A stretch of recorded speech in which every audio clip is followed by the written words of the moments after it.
Hi, I'm Dr. Dharm Sidhu, a naturopathy doctor here in Vancouver, and this is my friend. I'm Adrienne Wood. I'm a naturopathic doctor in Windsor, Nova Scotia, Canada. And yesterday we were speaking about what we've learned, what love is in family, how our parents believing that certain things are love, how they have done treated us this way, which have ended up creating some addictions. And it's in some ways in which we're hurting each other, even though we don't think that's called hurting each other. Mhm. And so today is part two. We're going to pick a few more of those qualities that we think is love and try to work out why actually that isn't love. For Mm. example, we have this belief that love doesn't hurt people's feelings. And what's your take on that, Adrienne? You must have Well, believed that yourself. what's that? You must have believed that yourself to Oh, begin with. absolutely. I would have, like still would go, I still go to my way to not, Yeah, to not be fully truthful with somebody or, walk on eggshells, yeah, to avoid hurting somebody's feelings. yeah, But I'm now starting to understand that I don't think love hurts. I also don't think right, that's true, but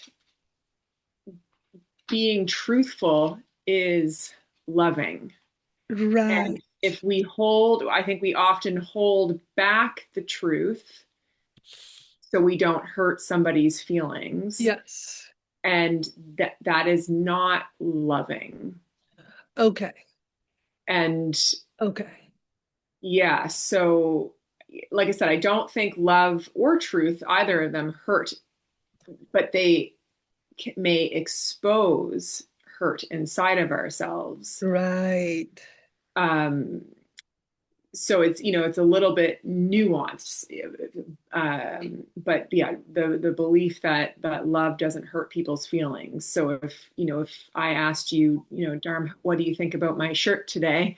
What do Right. you think about this color? And you really didn't like it, Yeah. and but you didn't want to hurt my feelings, so you said, oh, looks fine. Yeah. Yeah. Avoiding that truth, Yeah. um, that's actually not being loving. Okay. Couple of things come to mind. One is I myself have noticed that I react strongly when pain is exposed. Mhm. Even though I know that people care or love or are doing their best or we're just practicing being honest with each other, I react strongly. So I Mhm. made it a mission to like, I need to stop reacting angrily. I can't. This is not okay. It's taken years to work out the worth. If I feel my worth is being um, challenged, Mhm. that's a learned behavior from my family of origin to react violently, like aggressively.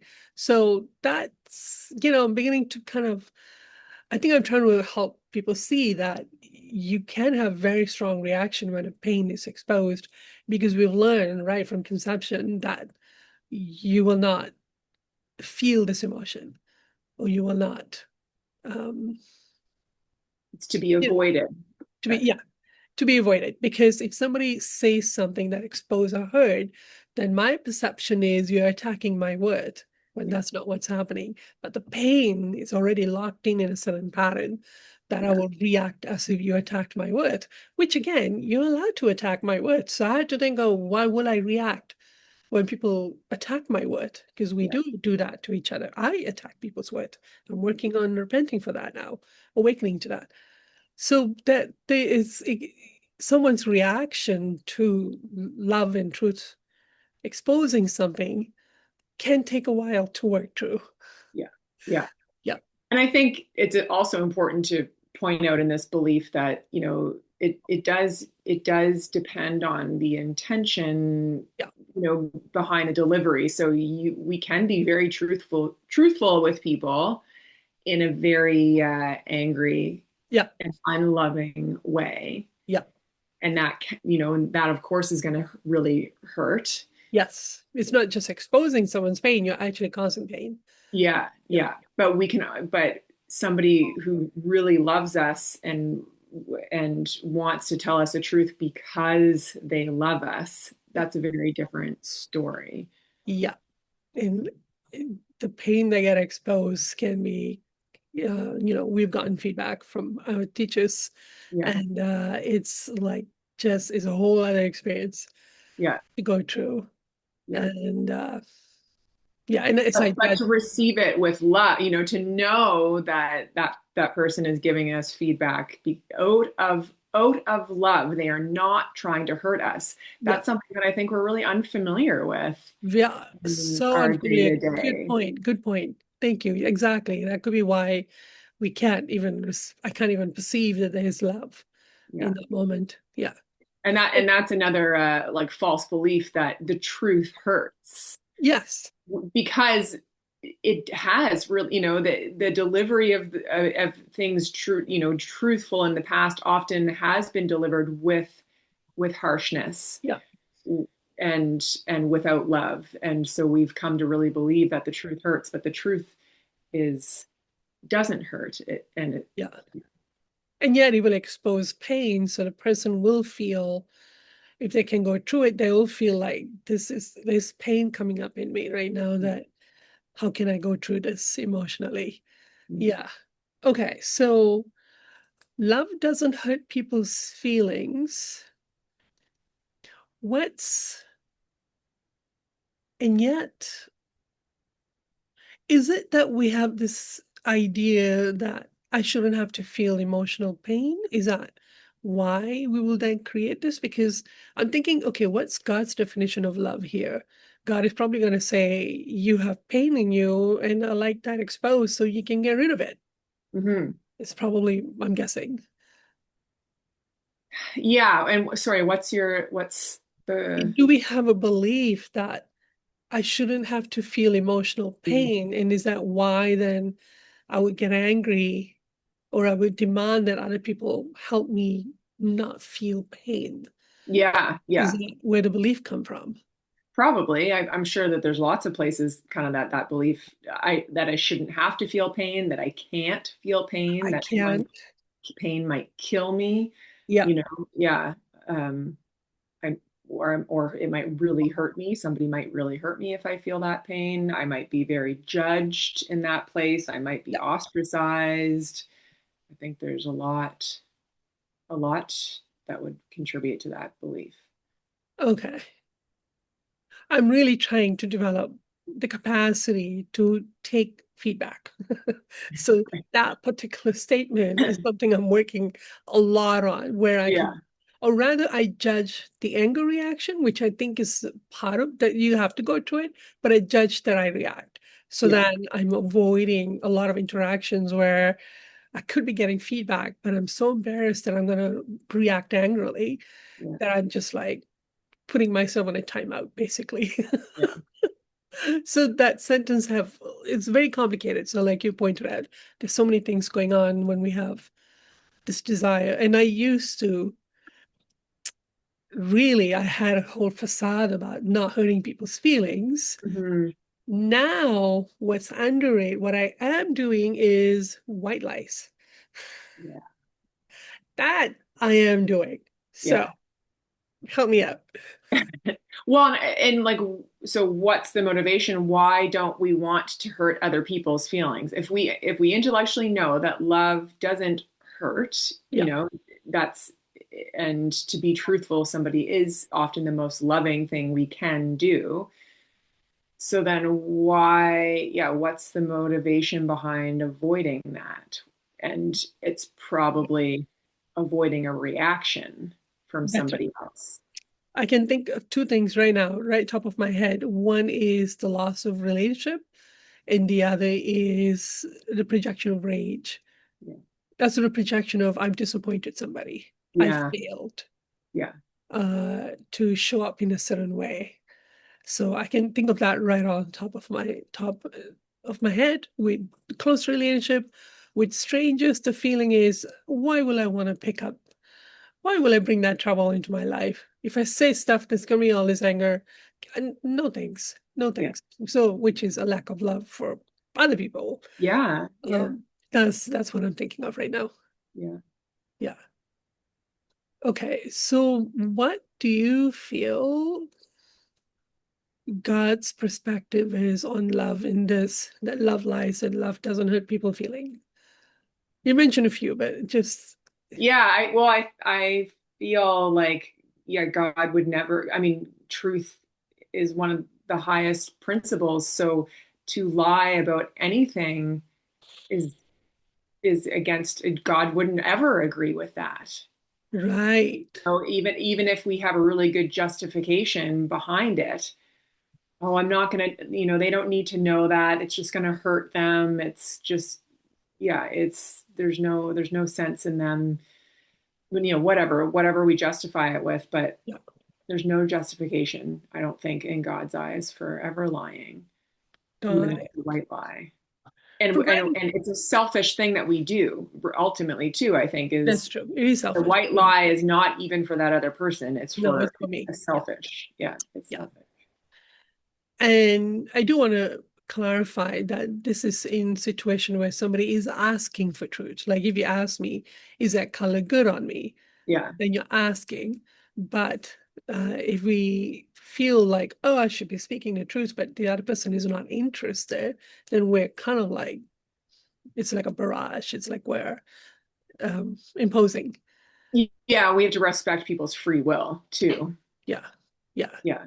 Okay. Yeah, so to like walk up to somebody in a crowd and be like, "That red shirt looks terrible on you. Do you like?" Maybe that's Yeah. they weren't really asking for our No. opinion of that. No. Okay. And the other, we have made a list. The other one is love is company. Hmm. How is that? Yeah, I mean that's a big one that shows up has showed up in my family a lot of, Yeah. love keeps each other company. If you're alone on a day or an evening, and that's what love would do is, love would call you up and have you over, for a meal or to just hang out, and that's what love does. But Right. it's rooted in a false belief, a deeper false belief, I think, that we cannot be alone. It's bad to be alone. We can't handle loneliness. Uh, Yeah. and I've felt a lot in my family, um, love is company. So I would get invites to spend time with people, but I could feel like it wasn't out of a true desire Yes, for your to company. spend, like I really want to have a meal with Adrienne, and I want to Yeah. sit down and talk to her and see what's going on with her life and Yeah. really, ask her whatever, and talk about something, some shared passion or interest. It's not about that. It's, oh, if Adrienne's alone on a Sunday night, we better keep her company because she can't, people can't be alone. So Yeah. and that, yeah, I started to become very sensitive to how that feels. It does not feel good, does not feel loving. It No. feels, yeah, quite the opposite to get those kind of invites now. And people can have, they can be in this kind of like this facade of like, I'm such a good person. I'm looking out for each other. I'm looking out for other people. I'm going to invite them and be this neighbor. This rescuer, rescuing them from their own. That's right. And again, it's selfish because it's about you making feel good, you good about yourself, Yeah, that you're doing something nice for somebody else. I think that, and that, but also it can be selfish in the way that it's. I think that there are people in my family that find it very uncomfortable to be alone Be alone themselves. themselves. So so for them to think about me being alone Yes. makes them very uncomfortable. And so they're acting out of, Avoiding their own, right. I'm uncomfortable. I wouldn't like that. So it must be the same for the other person. And yeah, yeah, that's yeah, okay. The other thing I'm thinking about for love is company is that if I'm emotional, somebody should be there. yeah, yeah, yeah, yeah, Yeah. I'm yeah, going through a tough time and yeah. Yeah, whatever. I've definitely seen that again in my family where, not just projected towards me, but other people that if somebody like if somebody's in an emotion, somebody had a big cry this morning, and that's that's Yeah, a something terrible terrible has thing. happened. Yeah, Yeah, and to me now, I'm like, no, that's great. That's great that that person had some release. time to have a big release. That's the best thing that could probably happen. Yeah. But yeah, there's I'm a real, still in the 50-50. I'm still in the, I'm really sad. Why is no one here? And I'm slowly switching to recognizing that addiction, the demand, and slowly switching to it's kind of nice to just be by myself right now. So I'm yeah, working through the addictions I didn't know I had, that if I'm sad, somebody should be with me. yeah, Which again, I can see the childhood creation of that. yeah, That I was used as somebody else's comfort. If somebody had even a minute of a cry, then something catastrophic has happened and I need to now make it better. yeah, So I was used that way. Now I have a similar demand in myself yeah, yeah, um, that's going through. And then I also see this a lot in relationships where it's like one person is crying and is saying, well, the other person didn't even ask. The other person just walked away, didn't even just hold me. And I'm like, "Oh, yeah. And that we do is that not brave." just to other people, but we do it a lot to pets. Oh, that's true. That's, we demand it. If there's not another person in our vicinity that we can put that demand for company onto, we really put that onto our pets. Yes, we do. And a lot of people will feel really like feel very kind of special, like, oh, my cat knows when I'm sad, and my cat will come and sit right on my chest every time that I'm sad. Isn't she Yeah. a special cat? Isn't she Yeah. intuitive? Isn't, and Yeah. it's like, no, that cat's just responding to the demand that's coming out of Neediness. me Yeah. that You're I not need. even releasing grief. You're still in there. I feel sorry for myself Yeah, sadness. You haven't yeah, even hit there. You're actually getting rid of the sadness from yeah, what I'm learning. yeah, Yeah. So it's kind of like, no, you haven't dropped into the grief yet. You're still in there, um, no, feeling sorry for yeah. yourself and all of that Tantrum. stages you got to go through Yeah, to get there. Okay. How about love is doing things for other people? yeah. That one's, yeah, pretty pervasive, isn't Yeah. it? Like, for Yeah. any with anywhere from, love will tie a kid's shoelaces all the time, and Right. Oh, do things, do a kid's laundry, and when they're or cook all their meals for them, or like, ouch. I see this a lot in families where parents are doing, driving kids everywhere, to practices, paying for skates and hockey gear and very expensive tablets, and love does all that, in our Yes. society, and if a parent doesn't do all of that for a child, there's quite strong projections that they are a bad parent and that they aren't loving Mm, if they're a not doing lot all of these parents have things. done that, including myself. The being needed is part of one of my addiction. So Yeah. I've created kind of like this perception in my kids who are now grown-ups and are challenging me about it, that they have this feeling, they say that they're incapable of some tasks. Yeah. And I'm like, ouch, okay. I haven't felt about the sin and repented for it yet. But they have acknowledged like this is not right. Like this wasn't the right way to raise a child. Yeah. Ugh, Yeah. yes. So, but very now I'm looking back, very early, they were babies, 4 or 5 months old. They already knew mom needs to feel needed. Mhm. So they were more helpless than other babies. Right. They've already learned as babies. They had no choice about it. Like, and now they're going through some struggles trying to overcome that. Yeah. So, but it's again, it's about love is you do things for other people, which is kind of probably tying into the sacrifice bit. Yeah, I think that, yeah, that could be for sure. Because I like those were just examples that I gave about, young families Yeah. potentially. But yeah, I think that that could show up in lots of different areas. Even if we go from like the other end of the spectrum to now a child is taking care of an elderly parent, and that's what love does. Is Yeah. love is going to take that elderly parent to all of their appointments, and make meals for them and check in every single day and answer the phone every time that parent calls, et cetera. Yeah. And if the adult was allowed to, I'm supporting some patients who are taking care or have taken care of elderly parents, and to watch the emotions coming in and to tell them you're going to go through bitterness and resentment. You're shutting it down right now so you can do the job, but you can see the resentment building in the adult, and Yeah. they don't even let themselves acknowledge that I actually don't want to do this. No, yeah, it's one thing if you want to, if that's a Yeah, true desire, but yeah, often we don't. we don't. And then I see a lot in my practice, people coming in with extreme adrenal fatigue and Yeah. extreme burnout, Hmm. that are coming from not feeling Yeah, the resentment and the anger and the upsetness about feeling like they have to do this. yeah. So it really affects our health.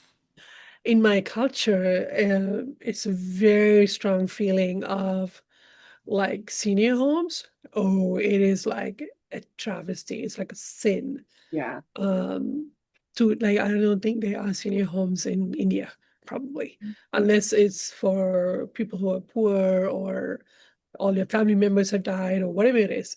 Right. But it's almost like you have children so that's they're now shackled to caring for you Yeah. in your elderly years. There's not Yeah. even a choice about it. I've actually heard parents in Canada say those exact words. I I've heard a mother say this to her son, her grown son. I had children so that I would have somebody to take care of me.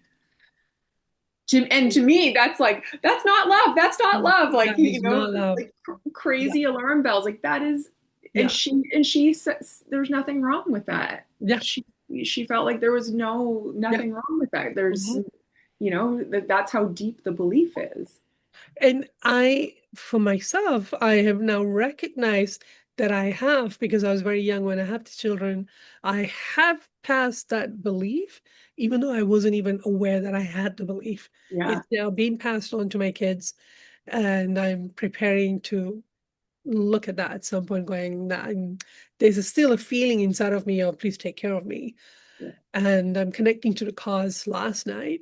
So hopefully at some point I can start to feel about the sin of creating that expectation. But my daughter have said, Mom, I've always had this feeling that I need to take care of you. And I'm like, oh, Yeah. okay. At that time I was recognizing that how the hell did that happen? And but she has this heaviness in her that she needs to keep an eye on me, and she does. And now I'm hopefully, it's a long list. I know. I know. Well, it's kind of, it is wild. We sit here just in these short conversations and we can like there's so many false beliefs that we carry in Yeah, our soul and we're just scraping the surface probably of, it can be overwhelming of how much we error have about it. we have. So when somebody start to challenge, I don't want to do things for other people anymore because that's actually not part of my nature. I want to do some things for people that speaks to me, but all these other things, not part of my nature. So if you're gonna say, okay, I'm gonna stop doing this, what are some of the confronting emotion a person feel? Well, I think a lot of projection first, as soon as we stop doing, the things that we're normally doing, we Yeah. start going against our typical behavior. Our environment, the people in our environment are going to be quite upset with us Yes. and often a lot of anger Which can and come as judgment. guilting, yeah, Yeah, being a bit manipulative. I'm disappointed in you. I'm so sad that you're not doing this yeah, with us anymore. yeah. Lots of, kind of shame, rage type Shaming. Okay. emotions.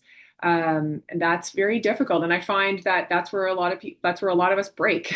We Yes. get those projections and they and then we end up caving to exactly what those projections want us to cave Yeah. to is just to go back to our old behavior. So what So is it that person feeling inside of themselves? So they go, I can't cope with this. I got to get back.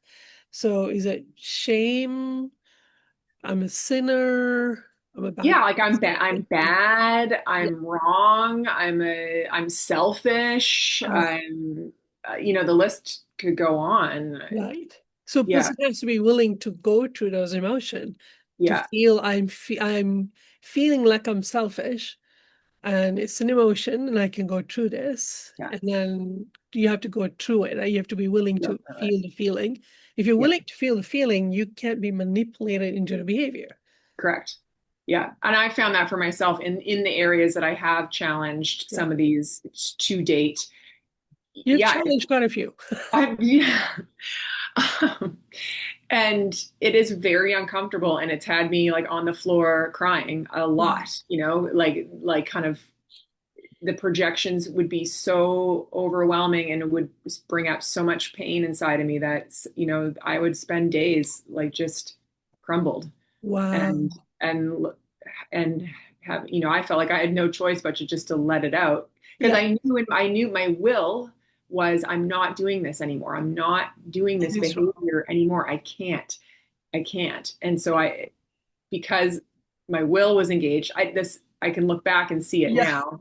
I didn't know what was going on at the time, but it was like I can't do this behavior, so the only choice now is to cry about it and to Yes. feel it. And it was very overwhelming. But now I'm on the other side of some of these issues and it's behind me. I can say for certain that now those projections, even if they come at me, Yeah. I don't even care. Okay. I'm like, Okay. that's a you problem, not a me problem, Okay. and Okay. You're not I'm being like drowned by all the shame and the like, no, okay. no, no, Okay. it feels so Beautiful. much better on the other side. And I would encourage people to do it, like For to myself, I've been disowned and banished, and I've been disconnected because then a family member told everybody else, don't talk to me. It's hmm punishment. hmm So I've lost community, I've lost extended family, I've lost siblings. I was only able to visit my one parent who passed, only able to allow to visit the parent in the last hour of death. Like that's the harsh punishment and the disowning um, that I'm going through right myself. So it's kind of a severe yeah, example of that, but I'm going through it. And funny enough, because of it, I've been freed up from a lot of these expectations. yeah, yeah, Like now at this point, I'm like, well, when that parent is passing away, I'm not taking care of that person. I'm yeah, not even going to be at the dad's side. I'm free of it now. yeah, And I still need to go through the emotion of being rejected in that way. It's mhm, quite difficult to go through. And I learned from, I can't remember now, it was a brain research where they said that the pain of banishment activate the same pain part of the brain that get activated when you're tortured. It's the same part of the brain that gets activated. yeah. It's very So intense. it's very intense, and which is why it's used that the threat of banishment is used to keep you in line because the Yeah, pain is strong. yeah, So it can get pretty strong. But then again, if you have a strong sense of, like I had a strong sense of, I cannot agree to this behavior. I yeah, cannot agree to this emotional blackmail. yeah, This, it's just wrong. Whatever the consequence, so be it. yeah, Yeah. yeah. And you and I both benefited from going through some portion of it. So Yes, yeah, absolutely. I can, yeah, yeah, okay. We have a few other things on the list, but I think we've said enough in this one to work through. And we'll post some links to Eloisa's YouTube channel. She's done a lot of beautiful um, talks on the parent-child dynamic and why and the love behind it. So we'll post some of that in our comment section, description section, sorry. Okay, well, I think we'll continue. We'll see if you want to continue discussing more of this, or if you move on to another topic, we'll have to see. Okay, so thank you for watching, everyone.